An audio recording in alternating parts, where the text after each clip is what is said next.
friends, and welcome to Crowd Surfing. I'm Mckinsey along with Mike P. Beautiful as always. Oh, well, thank you, as are you. We did a little, special tonight because it's the kickoff of Midwest Fashion Week. We're here in Carmel at the Palladium. No doubt, you guys. Cameron Carpenter, the organist, holding it down tonight. Beautiful models, violinists. You ready to go surf? Let's do it. I'm here with the lovely Maria of Pattern Magazine. Now tell us a little bit about the publication for those who aren't familiar. Okay, well, Pattern Magazine, it's a biannual publication focused on the fashion industry here in Indianapolis and then also in the state of Indiana. So it comes out twice a year. This is our third issue, and it's transit themed to go along with the mass transit movement in Indianapolis. What looks are you tired of seeing? Do you just wish would go away forever? Well, you can be honest. Maybe the baggy pants. Which looks are you so over that you just wish would go away forever? Probably fur. The Harlem pants. I would say tennis shoes with jeans. Tennis shoes with jeans, they're my personal pet peeve. Yeah. Yes. Everything you've seen, you're like, ooh, honey. Yeah, I mean, leggings as pants just should not be happening. Yeah. For anyone, no matter how in shape you are. You guys aren't into pajama jeans? Only at home. They're really everywhere. It's insidious. You put this together. So tell me what goes into when you design an outfit like this. Well, a lot of it comes from inspiration, which was from Cameron Carpenter, and he gives a lot of thought into his details of his clothes, so that's what I wanted to do. But to make it, we met a couple times and got measurements and really thought about what we wanted to put into the outfit. So the feathers and the jewels, and just made it from scratch a couple days. From scratch? Yep. I'm here with the lovely designer, Nataliya, and her beautiful model. Now tell me what looks from you we're going to be seeing this evening.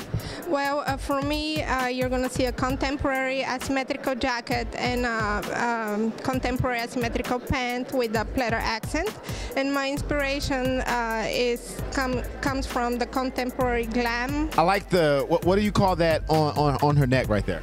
Well, this is a fox collar. Well, it's fox, the material, the animal, and it's actually a collar made out of it. One of the best things about my designs is we use magnetics to make things easily removable and interchangeable. So at this point, you can adjust it to where it wears many different ways. And we do the same thing with this peplum and the skirt. They actually come off and can become a cape to change the outfit up. So yeah, we do a lot of interchangeability and just interesting things like that.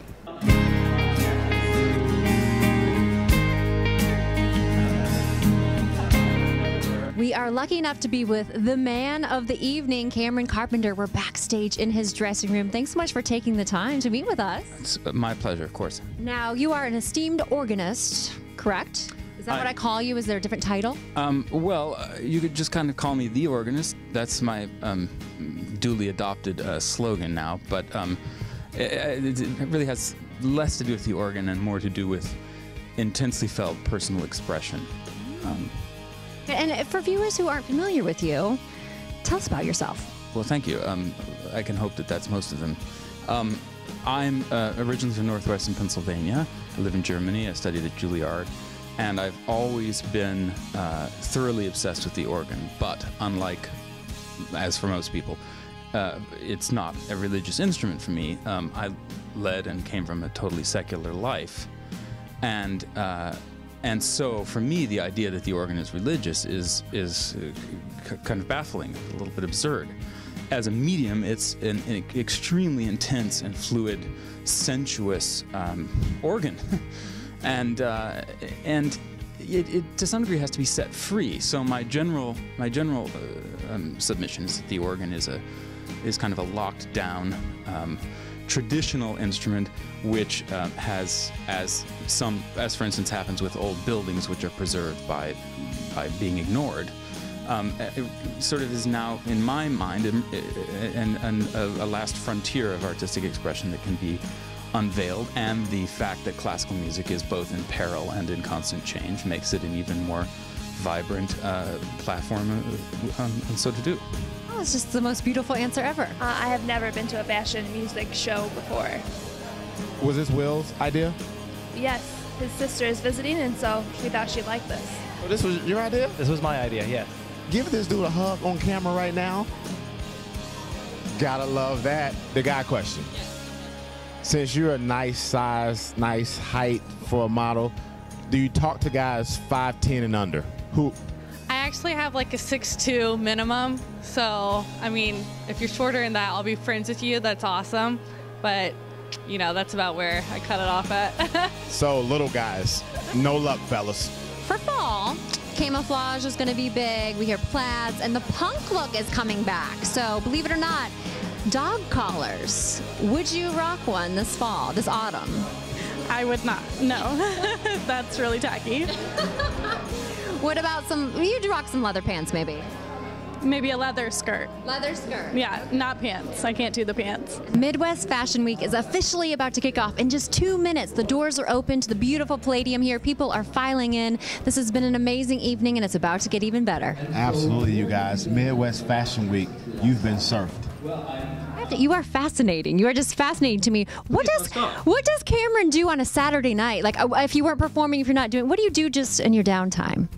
To be honest, I work night and day. Okay. Nonstop.